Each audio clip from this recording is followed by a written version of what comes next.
G'day trendsetters, Greg here from Fishblade Films and welcome to episode 12 of the BNSF Birdwood Subdivision.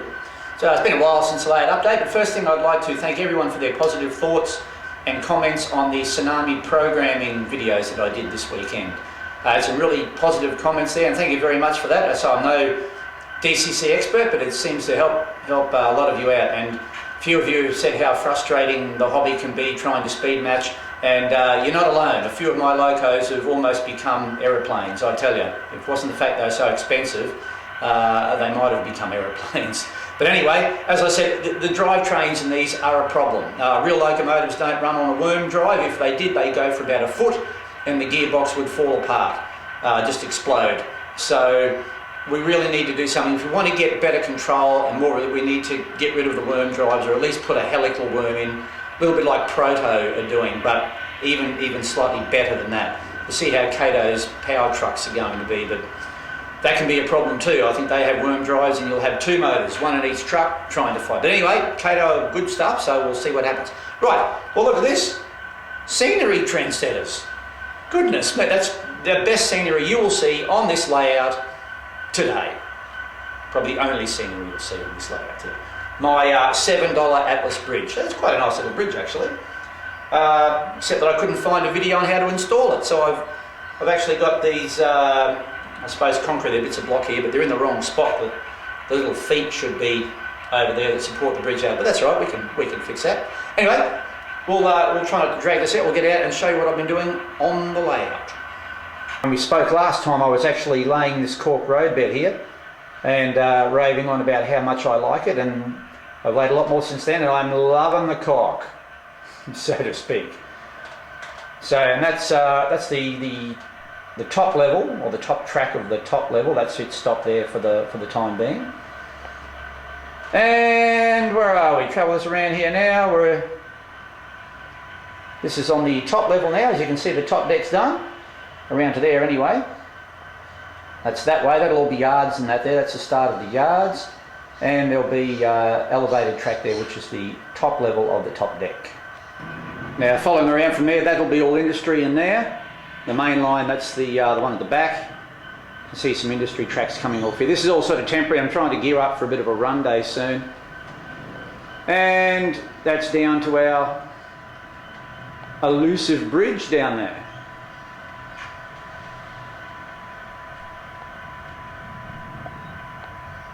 This probably gives you a better view. You can see the top level and the lower level there.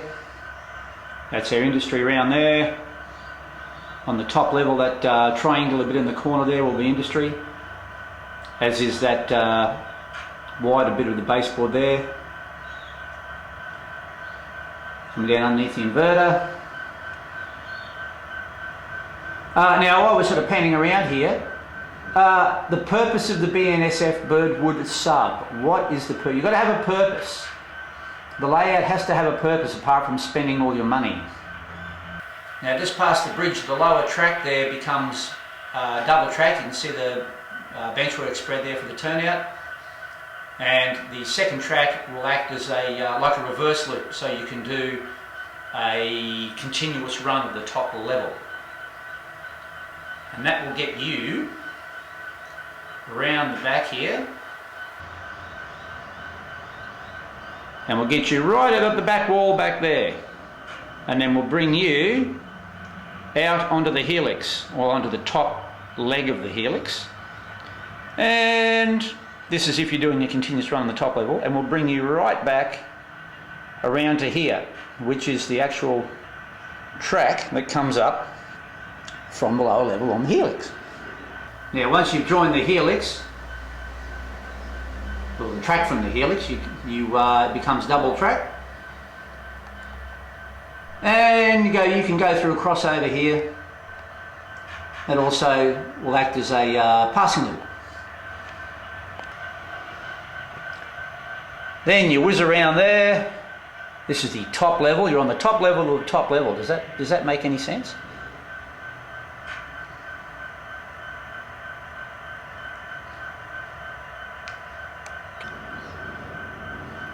And then that's double track all the way around to there to where we started, and then it becomes single track pretty well behind the bridge there actually. Down a little bit further, about there. There's the lower main line down there.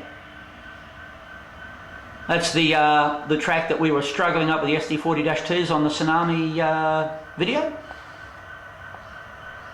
There's our helix. Now when you go down the helix, when you're coming down the helix, you will go down this track here,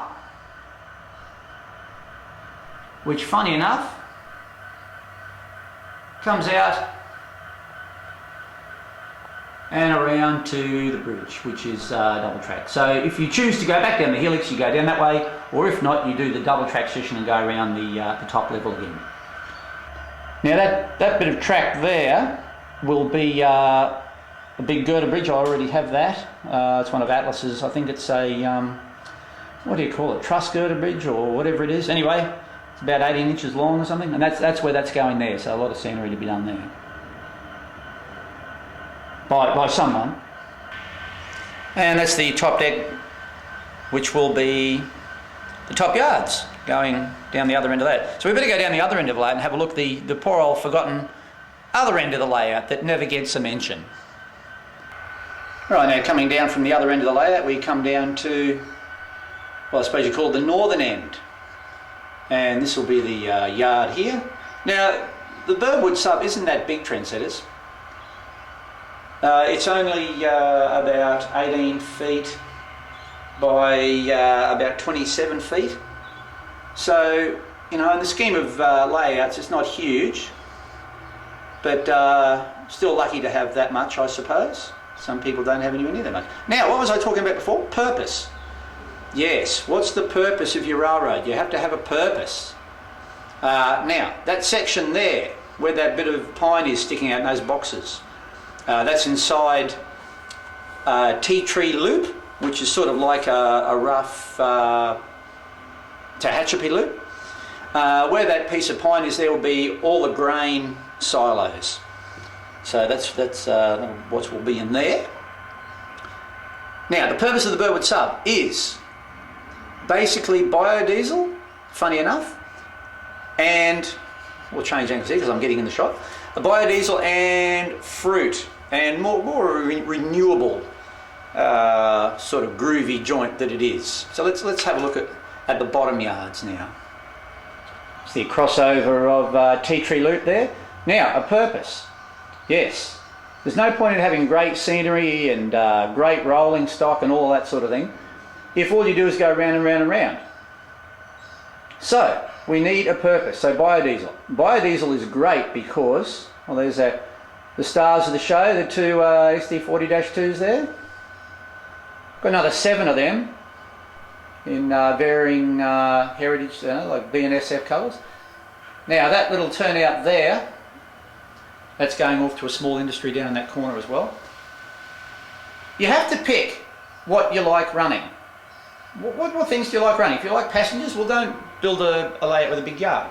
If you like freight and you like running long trains, well, you have to try and accommodate long trains. If you like switching, build a switching layout. I like running medium to long trains, and I like switching. So I also like tank cars and hopper cars. Now the beauty of biodiesel is, while we just pan around here, that goes into a tunnel there, that's the lower track.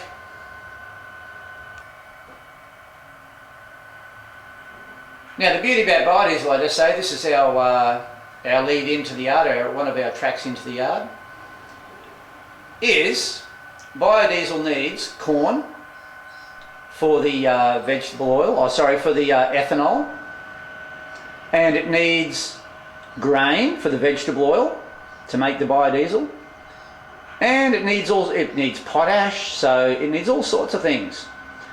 So hoppers for the grain and the potash. I've got 2 types of industries that the hoppers go to. One will be the ethanol plant, the other one will be the vegetable oil plant. And then of course you need to take the vegetable oil and the ethanol to the biodiesel plant, so that's tank cars. And then of course you have to distribute the biodiesel, which is also tank cars. So it's pretty groovy, man. Okay, this is the start of the yards here. Now what I was going to do is put a balloon loop in here, so I can balloon the trains and I could run longer trains and bring them in the balloon loop and then have the yard tracks inside the balloon loop.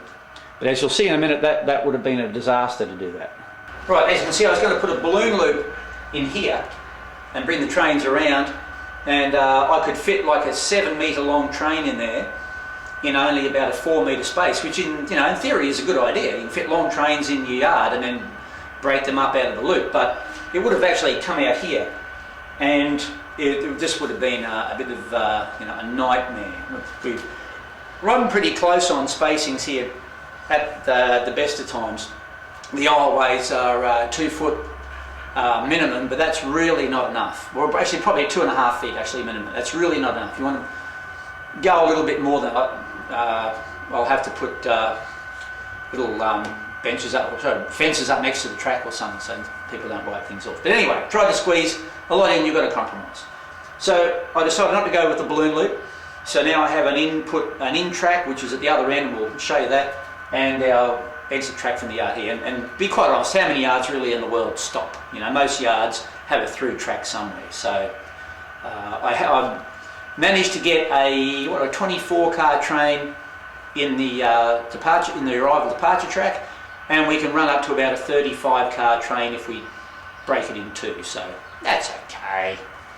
Right, moving on. This little track going off the background there will be for a diesel facility. Not a very big one.